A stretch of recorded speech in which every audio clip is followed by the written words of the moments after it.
Est-ce que tu aurais des conseils pour les athlètes qui sont dans leur carrière pour se préparer déjà là, à l'après? Là? Ben c'est ça. Déjà en partant, la préparation, le fait de préparer ça en après-carrière, ça joue pas beaucoup. Là où on a souvent des problèmes avec les athlètes qui transitionnent vers la vie de, on va dire, de retraité, entre guillemets, là, ouais. C'est qu'il n'y a pas de... c'est qu'il n'y avait pas vraiment il n'y avait pas pensé, simplement. Ouais. Il n'y avait pas pensé à ça.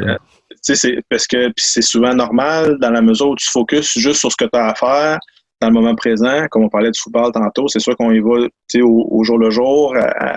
C'est une manière de performer là aussi. Là. C'est ça. Puis, sauf que c'est de se projeter un peu dans le futur puis de se demander qu'est-ce qui va arriver après quand j'aurais pu tout cet encadrement-là au niveau de la préparation physique de mes entraîneurs, de l'équipe médicale.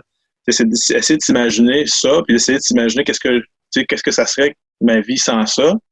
C'est pas évident, mais c'est un peu ça, c'est d'essayer sans devenir pessimiste, puis de dire que de juste promouvoir le message que la carrière va finir un jour.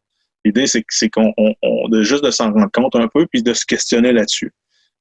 Souvent, ça vient vers les dernières années de la carrière parce qu'on le sent venir aussi, mais souvent parce que on est dans un contexte sportif où, comme par exemple nous autres à l'université, il y a des années d'éligibilité. Fait que tu sais à quel point, tu sais à quel moment tu vas terminer, à moins que tu ailles sur le circuit professionnel après.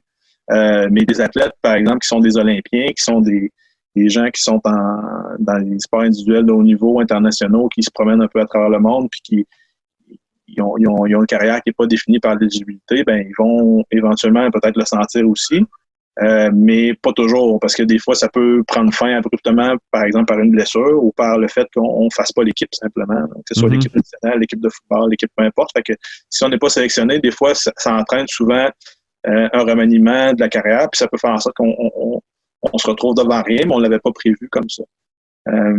Fait que c'est un peu d'aller explorer ça un peu dans son propre contexte. Je dirais aussi de profiter à fond de ce qu'on fait.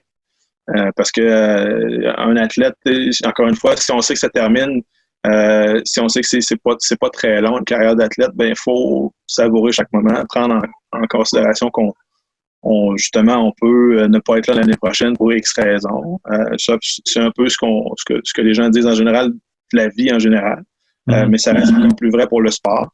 Fait que d'en profiter, de faire en sorte de